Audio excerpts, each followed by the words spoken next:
নমস্কার, আপনি দেখছেন এসআর নিউজ টিউব।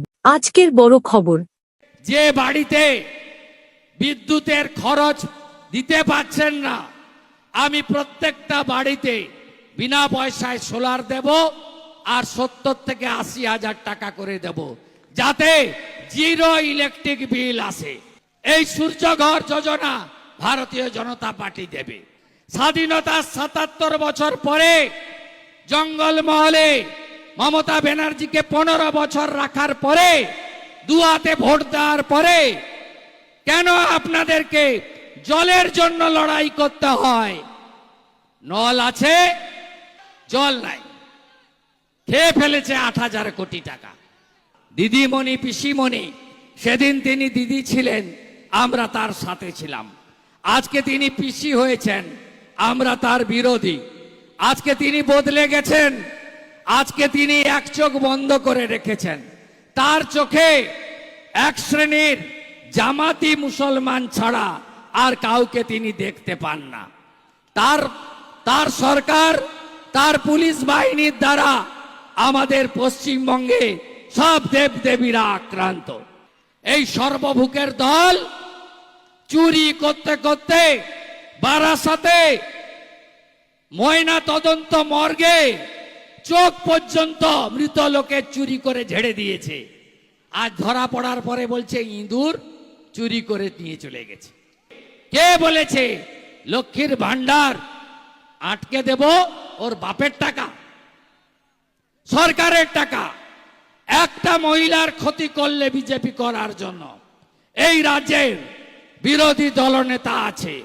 70টা এমএলএ নিয়ে মেদিনীপুরের ভূমিপুত্র, আপনারা লাল মাটি, আমি বালু মাটির ছেলে। আমি বুঝিয়ে দিয়েছি যে পশ্চিমবঙ্গে বিরোধী দল কাকে বলে আর বিরোধী দলনেতা মানে কি। বালিখাদানের ম্যানেজারের বাড়ি থেকে 65 লক্ষ টাকা এবং প্রায় 100 ভরির কাছাকাছি স্বর্ণ পাওয়া গেছে। ভাবতে পারেন তাহলে বালিখাদানের মালিকের কাছে কত পাওয়া যাবে? আপনারা গরিব থেকে আরো গরিব হয়েছেন। মমতা বন্দ্যোপাধ্যায় একদিকে কুর্মী সমাজের আন্দোলনে বলছেন যে হ্যাঁ আমি তোমাদের পক্ষে লিখে পাঠিয়ে দিলাম, আবার আদিবাসীদের ডেকে বলছে তোমরা বিরোধিতা করো, আমি ওটা প্রত্যাহার করে দেব।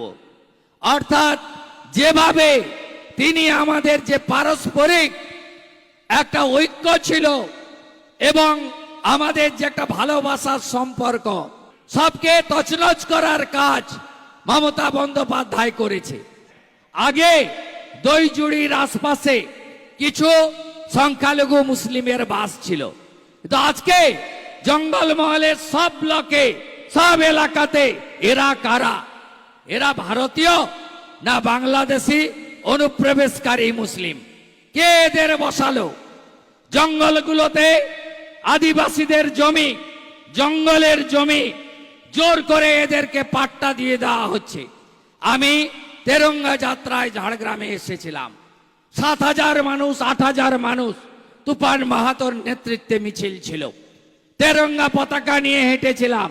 আমি যখন ঝাড়গ্রাম শহরে ঢুকছি তখন আমাকে দেখানো হচ্ছে যে দেখুন এখানে আমাদের শ্মশানের জায়গাও বেদখল করে অন্য সম্প্রদায়ের হাতে দিয়ে দেওয়া হয়েছে।